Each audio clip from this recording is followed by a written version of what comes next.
নমস্কার। আজকে আমাদের আলোচ্য বিষয় যে বিশেষ কোন কোন লক্ষণ দেখে আপনি বুঝবেন যে আপনাকে শুদ্ধ আত্মারা সবসময় নজর রেখেছে। আত্মা তো দু ধরনের হয়, একটা অশুদ্ধ আত্মা যাদেরকে আমরা প্রেত বলি, যারা মানুষের অনিষ্ট চায়। আবার কিছু কিছু এদের মধ্যে শুদ্ধ আত্মারও ক্যাটেগরি রয়েছে, যারা সৎ পথে চলে, যেসব মানুষরা যারা ধর্ম পালন করে তাদেরকে রক্ষা করে। তো কোন কোন লক্ষণ কিভাবে আপনি বুঝবেন সেটা একটুখানি জেনে নিই। 1 নম্বর পয়েন্ট, ধরুন আপনি বিয়ে করতে চাইছেন কিন্তু আপনার বিয়ে হচ্ছে না, বাবা মাও ফেড আপ হয়ে গেছে, কত লোক বলছে বিয়ে করতে, কিন্তু আপনার না কিছুতেই বিয়ে হচ্ছে না, বিয়ের বয়সটা প্রায় 35 ছুঁই ছুঁই। কেন এটা হচ্ছে না?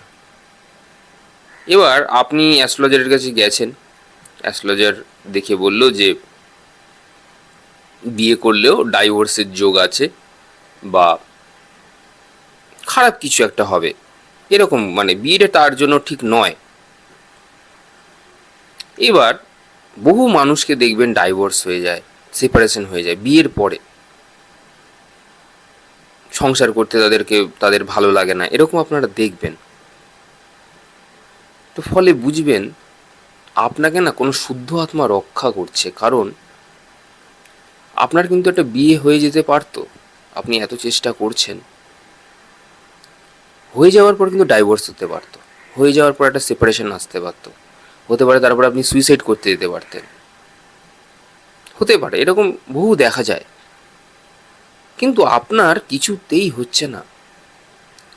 ওই যে একটা কথা আছে দেখবেন, অনেক সময় কিছু না হওয়াটাও একটা আশীর্বাদ, অনেক সময় কিছু না হওয়াটাও একটা আশীর্বাদ। তো এরকম এই সব আত্মাদের সাথে হয় আর কি। বিয়ে করতে চাইছেন কিন্তু আপনার বিয়ে হচ্ছে না, কারণ বিয়ে করলে হয়তো আপনার ডাইভোর্স হবে, বিয়ে করলে হয়তো আপনার সেপারেশনস আসবে, আপনি হয়তো সুইসাইড করতে যেতে পারেন, বা আপনি একজন মানসিক অবসাদগ্রস্ত মানুষ হয়ে যেতে পারেন, কত কিছুই হতে পারে। এর থেকে বেটার আপনাকে সেখান থেকে সরিয়ে নিয়ে আসা। সাধারণ মানুষ তো আপনাকে, মানে আপনার চারপাশে রয়েইছে যে বিয়ে কর, বিয়ে কর, বিয়ে কর, কিন্তু আপনি বলে দিয়েছেন ঠিক আছে দেখো, কিন্তু তারাও না আর কেউ কিছু খুঁজে উঠতে পারছে না, উঠলেও আসলেও পরে সেরকম আপনাদের কারোর পছন্দ হচ্ছে না। তো এটাই হচ্ছে সবচেয়ে বড় একটা নজরবন্দি শুদ্ধ আত্মা দ্বারা। ভালো, এই জিনিসটা অত্যন্ত ভালো।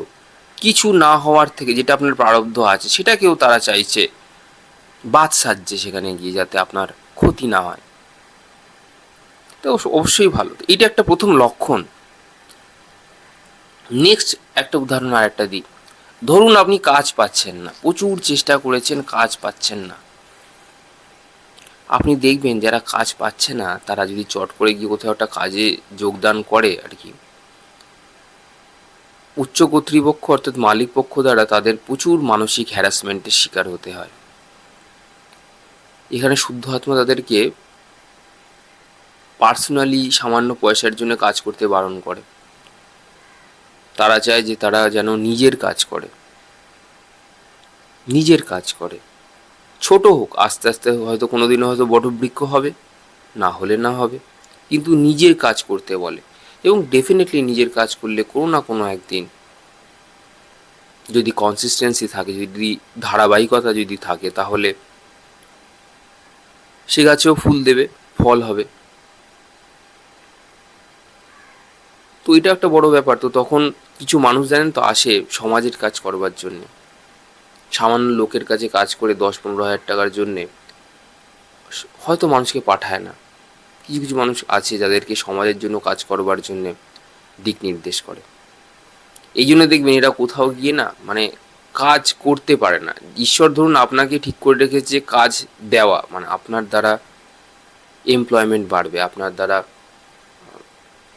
কিছু মানুষের উপকার হবে সমাজের, কিন্তু আপনি এখনও লোকের আন্ডারে কাজ করতে চাইছেন, তখন না আপনার মানসিক শান্তি বিঘ্নিত হবে। এগুলো হরোস্কোপ দেখলে পরে বোঝা যায় তাদের কুষ্টি আছে। ধরুন আপনার একটা নিজের কাজ শুরু করবার কথা আছে, কিন্তু আপনি চাকরি করছেন, তো সে সময় প্রবলেমগুলো হয়। আপনার যে উচ্চ কর্তৃপক্ষ যিনি থাকে, মালিক পক্ষ, তার দ্বারা আপনাকে প্রচুর হেনস্থার শিকার হতে হয়। এটাও একটা শুদ্ধ আত্মাদের একটা পরিকল্পনা, যাতে আপনি নিজে কিছু করেন। পরের পয়েন্টটাও ওরকমই। ধরুন 3 নম্বর, ধরুন আপনার কোনো রিলেশনশিপ তৈরি হয়নি, বয়ফ্রেন্ড গার্লফ্রেন্ড বা এরকম জাতীয় কোনো কিছু বন্ধুত্ব আপনার তৈরি হচ্ছে না। এই জন্যই তৈরি হচ্ছে না, শুদ্ধ আত্মারা তাদেরকে আপনাকে আটকাচ্ছে, যাতে আপনি সেটা না করেন। আপনার মধ্যে অনেক পোটেনশিয়াল আছে, আপনি এমন কিছু সৃষ্টি করতে পারেন যা এই সৃষ্টিকে আপনি দিয়ে যেতে পারবেন, যা সবার দ্বারা নয়। সবাইকে এত গুণ দিয়ে পাঠায় না ঈশ্বর। খুব হাতে গোনা কিছু মানুষজন আছে যাদেরকে মোটামুটি সব বিষয়ে তারা, এখানে গুণ অর্থাৎ কিন্তু গান গাওয়া নয় বা আপনার কবিতা বলা নয়।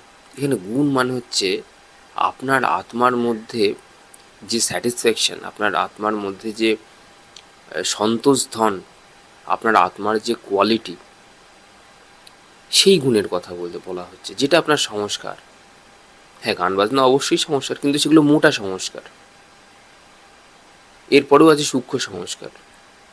ধরুন আপনি স্থির হয়ে বসে থাকতে পারেন, অনেকেই হয়তো পারে না। আপনি কোনো মানুষকে বসিয়ে দেখুন, পারবে না। তো এরকম আছে। তো ঈশ্বর আপনাকে ওই জন্য রিলেশনশিপে যেতে না বাধা দেয়, বাদ সাজে। আপনি যখনই দেখবেন কোনো সময় রিলেশনশিপে যাচ্ছেন, তখনই দেখবেন কোনো না কোনোটা বাধা চলে আসছে। আপনি ভাববেন যে আপনার জীবনটাই বোধহয় খারাপ। না, আসলে খারাপ না, কোনো একটা খারাপ হওয়া থেকে আপনাকে বাঁচানোর চেষ্টা চলছে। কোনো একটা খারাপ হওয়ার থেকে আপনাকে বাঁচানোর চেষ্টা চলছে। যখন আপনি বেঁচে যাবেন, তখন কিন্তু আপনার মনে হবে যে হ্যাঁ, সত্যি আমি আজকে বেঁচে গেলাম। নাম্বার 4, আপনার হাত দিন আর চেষ্টা করলেও কোনো খারাপ কিছু কাজ হচ্ছে না, হচ্ছেই না। কোনো খারাপ কাজ, ধরুন অফিস থেকে বলেছে বা কোনো প্রেশারে, ধরুন বাড়ি থেকেও বলেছে, যেটা আপনার মোরাল ভ্যালুসের আগেনস্টে, আপনার নৈতিকতা এথিক্সের আগেনস্টে, আপনি চাইলেও করতে পারছেন না। আপনি তখন দেখবেন যে আপনাকে বুঝবেন যে আপনার কোনো শুদ্ধ আত্মা সব সময় আপনাকে একটা ছায়া সঙ্গী হয়ে আপনার সাথে রয়েছে। এখানে শুদ্ধ আত্মা অ্যাঞ্জেলস হতে পারে, অ্যাঞ্জেলস। এখানে শুদ্ধ আত্মা আমাদের দেখবেন কিছু কিছু মানুষ দেখে আর কি, ছায়া সঙ্গী, কিন্তু তাদের কালারটা না সাদা কালারের হয়, পুরো সাদা, ধবধবে সাদা। এক হচ্ছে কালো ছায়া সঙ্গী, যেটা অশুভ আত্মা। এক হচ্ছে গিয়ে সোনালি বর্ণের কিছু আত্মা আছে, সাদা রঙের কিছু আত্মা আছে, ক্রিস্টাল ব্লু এর কিছু আত্মা আছে। ক্রিস্টাল একদম ট্রান্সপারেন্ট, স্বচ্ছ, পরিষ্কার, স্পিরিচুয়াল গাইড হতে পারে এনারা। সবসময় আপনি কিন্তু ওদের নজরবন্দি হয়ে আছেন। আপনাকে দিয়ে কোনো খারাপ কাজ আপনার দ্বারা যেতে, জানেন তো একটা জিনিস হয়, কিছু কিছু আত্মারা না মানে এত ভালো হয়, এত সরল সিধে হয়, এরা না আসার আগে বলে যে আমি খারাপ ঘরে, অর্থাৎ গরিব পরিবারে, যেখানে বেশি ঝগড়া অশান্তি আছে, আমি জন্ম নিতে রাজি আছি, একদম রাজি আছি, আমাকেও সেখানেই পাঠান আপনাদের যদি মনে হয়, কিন্তু আমার দ্বারা যাতে কোনো খারাপ কাজ না হয় সেই ব্যবস্থাটাও করে দিন। আমি চাইলেও যাতে খারাপটা না হয়। তখন ঈশ্বর যখন বলে তথাস্তু, তাদের আসলে পরেও তাদের সাথে একজন না গাইড দেয়, একটা কী বলে, একজন যারা তাদেরকে দিক নির্দেশ করবে। আপনি বলতে পারেন গুরু টাইপ ক্যারেক্টার। গুরু মানে সেটা নয় যে সবসময় তোমাকে সে জ্ঞান দেবে, এরকমও হতে পারে তোমার চারপাশের যে দুঃখ সুখ সেগুলোকে হরণ করতে পারেন উনি। ফিজিক্যাল গুরুর দ্বারা কিন্তু এগুলো খুব বেশি সম্ভব না, বিশেষ করে আজকালকার দিনে খুব রেয়ার। নেই যে আমি বলবো না, কিন্তু আছে, কিন্তু দে আর ভেরি রেয়ার। তো এটাও একটা দেখেছি, দেখা গেছে আর কি। পরের পয়েন্ট হচ্ছে, আপনি দেখবেন হঠাৎ করে আপনার না সব জটিল কাজ সরল হয়ে যাচ্ছে। মানে ধরুন একটা জায়গাতে অফিসে গিয়ে আপনাকে প্রচুর কাজ করতে হয়, প্রচুর মানসিক চিন্তা থাকতে হঠাৎ করে আপনি কি মনে হলো, আপনি পুরো চেঞ্জ হয়ে গেলেন।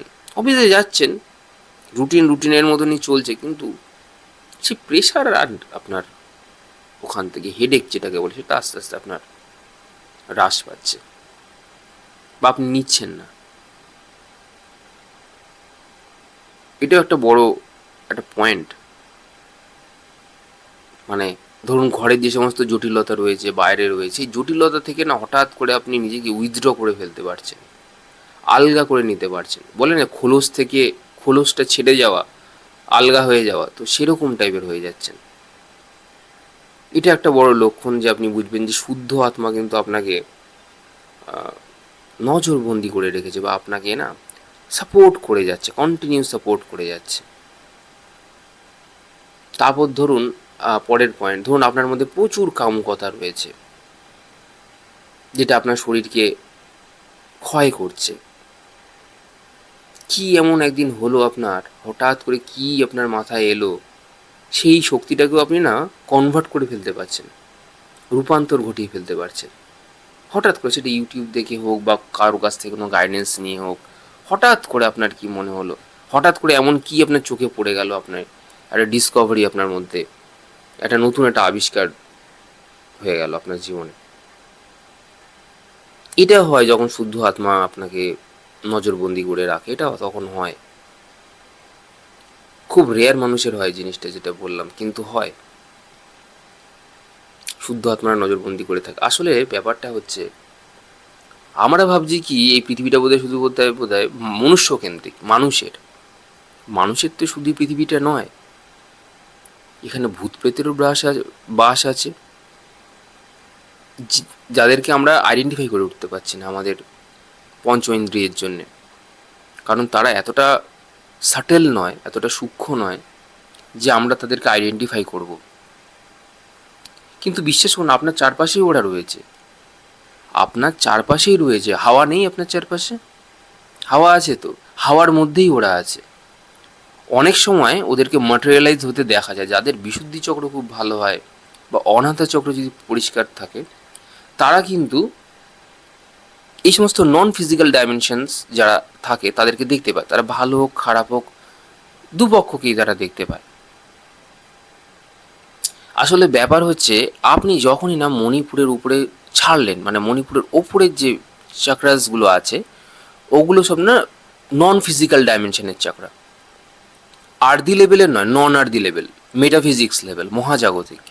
মানে এই উপরের চক্রগুলো আপনাকে না মানে ঊর্ধ্বগতি দেয়। অর্থাৎ এই জগতে যা আপনি এই মোটা চোখে যা দেখতে পাচ্ছেন না, তার বাইরে কিছু আপনাকে অনুভব করানোর কাজ করে। কিন্তু নিচের যে চক্রগুলো আছে আর্দি লেভেল, অর্থাৎ পৃথিবী, যত আপনি নিচে যাচ্ছেন, মণিপুর, অগ্নি, আগুন পৃথিবীতে আছে। তারপরে আপনি চলে গেলেন স্যাক্রাল স্বাধিষ্ঠান, জলতত্ত্ব, সব পৃথিবীতেই আছে। এটাও মূলাধারে চলে যান, পৃথিতত্ত্ব, পৃথিবীতেই আছে। তো আপনি যত নিচে লেভেলে যাবেন তত আপনার সেখানে আপনি অতটা, আপনার ইন্দ্রিয় অতটা না পরিষ্কার হবে না, অতটা ইন্দ্রিয় গ্রাহ্য হবে না কোনো কিছু।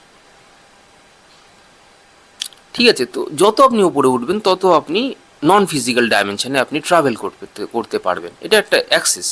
এবার অনেকে সেখানে ভয় পেয়ে যায়, যেহেতু যাদের বিশুদ্ধি চক্র বা বিশুদ্ধি চক্রদের 16টা পাপড়ি থাকে, আপনি মোটামুটি 3-4টে ছুঁয়ে ফেললেও আপনি নন ফিজিক্যাল ডাইমেনশনের প্রাণীদেরকে আপনি দেখতে পাবেন। এটা একদম 100% গ্যারান্টিড।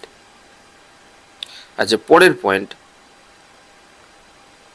আপনি দেখবেন হঠাৎ করে ধরুন আপনি বসে আছেন একটা গরম একটা জায়গাতে বসে আছেন, হঠাৎ করে একটা ঠান্ডা বাতাস এসে আপনাকে না জড়িয়ে ধরছে। ঠান্ডা বাতাস হঠাৎ করে একটা, এই যে ধরুন এই এখন গ্রীষ্মকাল চলছে, আপনি ধরুন বসে আছেন ছাদে কোথাও, একটা ঘরে বসে আছেন চিলে করে, যেখানে কোনো বাতাস আসার কথা নয়, দরজা টরজা দেওয়া আছে। হঠাৎ করে আপনি অনুভব করছেন একটা ঠান্ডা একটা বাতাস আপনার ধরুন এই শরীর যে গরম হয়েছিল সেটাকে ঠান্ডা করছে, এসে এসে এসে এসে ঘুরে ঘুরে এক পাক করে পাক খাচ্ছে, আবার বাইরের দিকে ট্রাভেল করছে। আপনি যদি খুব কনসিয়াস হন, আপনি যদি খুব সচেতন হন, তাহলেই আপনি এটাকে বুঝতে পারবেন। ইভেন নট অনলি দ্যাট, আপনাকে ছুঁয়ে সে বাতাসটা কোন দিকে আবার ট্রাভেল করলো, ডান দিক গেল, বাঁ দিক গেল, সোজা গেল, ওপরে গেল না পেছনের দিকে গেল, আপনি সেটাও বুঝতে পারবেন। তা আপনি তখনও বুঝবেন যে শুদ্ধ আত্মা দ্বারা আপনি কিন্তু নজরবন্দি। এরা আপনাকে প্রশান্তি দেয়। ধরুন আপনি, পরের পয়েন্ট বলছি, আপনার ধরুন প্রচুর প্রচুর ধরুন মন খারাপ, আপনাকে সবাই খুব বকাঝোকা করেছে, বিশেষ করে এই সোসাইটির মানুষজন আপনাকে ধরুন একদম ঘাড় ধাক্কা দিয়ে বাইরে বার করে দিয়েছে। এরকম হয় জানেন তো, যাদের শনি 11th হাউসে থাকে, এটা একটা সিক্রেট আপনাদেরকে বলার মাঝখানে জাস্ট, তাদের ইন্টেনশন প্রচুর ভালো থাকে, ছিল সমাজের জন্য কিছু করবার জন্য, ছিল পাস্ট লাইফে। কিছু মানুষ আছে দেখবেন না, সমাজের ভালো চায়, এরা হচ্ছে তাদের মধ্যে ছিল, কিন্তু এদেরকে ধাক্কা দিয়ে, ঘাড় ধাক্কা দিয়ে সোসাইটি থেকে বাইরে বার করে দিয়েছিল। ওই যে বললেন সৎ লোক দাম পায় না, তো ওদেরকে বার করে দিয়েছিল। মানে এইরকম ব্যক্তি, সেকেন্ড হচ্ছে কি, এরকম ব্যক্তি শুধুমাত্র কাজই করে গেছিল, তার ফল আর পায়নি, কাজ করতে করতেই তার দেহটাকে ছেড়ে দিয়েছিল। এই জন্য ব্যক্তি চলে আসে শনি 11th হাউস নিয়ে আর কি জন্মায়। দেখবেন আপনি যদি পান কোথাও, এদেরকে বিশেষ কাজ করতে হয় না, এদের পাশের যে লোকজন আছে বা বাড়ির যে লোকজন আছে, এরা রোজগার করে, এদের অনেক বেশি বয়স পর্যন্ত এরা বেকার থাকে। এবার আপনি বলবেন এটা তো খারাপ না, ওদের খাওয়ানো দাওয়ানোর জন্য লোকজন থাকে, মুখে দানা দেওয়ার জন্য, প্রচুর পুণ্য নিয়ে আসে, প্রচুর কাজ করে এসছে, কোনোদিনও চাইও নি, ইন্টেনশন এত ভালো ছিল। তো এইরকম ব্যক্তিদেরও কিন্তু আপনার শুদ্ধ আত্মারা নজরবন্দি করে রাখে। খিদে পেয়েছে, খাওয়ার নেই, চলে আসবে কিন্তু খাওয়ানোর জন্য, কেউ না কেউ ঠিক এসে দিয়ে চলে যাবে। এরকম বিবেকানন্দের সাথে একদিন হয়েছিল। বিবেকানন্দ এরকম ক্ষুধার্ত ছিলেন, কিন্তু পাশের যে সাহেবরা ট্রেনে করে উনি যাচ্ছিলেন, এটা তো জানেন আপনারা এই স্টোরিটা, এটা আমি স্টোরি বলছি কিন্তু এটা তো অ্যাকচুয়ালি বাস্তব। তো তারা নিজেদের মধ্যে খাবার দাবার খাচ্ছিলেন। তো বিবেকানন্দ বললেন যে আমার যদি খাওয়ার হয় তো ঈশ্বর আমাকে এমনি দিয়ে যাবে। তো একটা স্টেশনে এসে যখন থামলেন, তখন অটোমেটিক একটা লোক এসে দৌড়ে বিবেকানন্দের হাতে কিছু মিষ্টি দিয়ে গেলেন এবং বললেন যে গতকাল রাতে আমি ভগবান শ্রীরামের স্বপ্ন দেখেছিলাম যে এরকম সাধু একজন আসবে, তার হাতে গিয়ে এটা দিবি, তাহলেই আমি পেয়ে যাব। তো এরকম অনেক আছে এরকম জিনিসপত্র। তো আপনি তখনও ভাবেন যে শুদ্ধ আত্মা আপনার সাথে রয়েছে। এটা একটা এক্সাম্পল, একটা সাধারণ উদাহরণ। অনেক অনেক রকমভাবে হয়তো এটাকে রিড করেছে বা পড়েছে, আর হয়তো অনেকে পড়েনি, তাতে কোনো অসুবিধা নেই। পরের পয়েন্ট হচ্ছে সাধনা শিখতে, যে কোনো ধরনের সাধনা, সেটা অ্যাস্ট্রোলজি হতে পারে, আপনার যে কোনো ধরনের বিদ্যা হতে পারে, গান হতে পারে, কবিতা আবৃত্তি হতে পারে, এগুলোকে না শিখতে আপনার আর ফিজিক্যাল গুরুর আর দরকার পড়বে না, বাইরে থেকে গিয়ে আপনাকে কিছু শিখতে হবে, দরকার পড়বে না কিন্তু। এই অনেকে দেখবেন কোর্স করে, এখনকার দিনে বিভিন্ন বেরিয়েছে। কিছু কিছু মানুষ আছে না, মানে জন্মাই কোর্স নিয়ে, এই জন্মেছেই কোর্স নিয়ে, মানে ওর মধ্যেই কোর্স আছে, ওকে নিতে বাইরে। সূর্যকে দেখবেন আপনি, সূর্য কিন্তু কোনোদিনও নেয় না, সূর্যের কাজ হচ্ছে দেওয়া। সূর্য সবসময় দেয়, নাও তুমি নিয়ে যাও। ওই জন্য রাজা, যে দেয় সে রাজা হয়।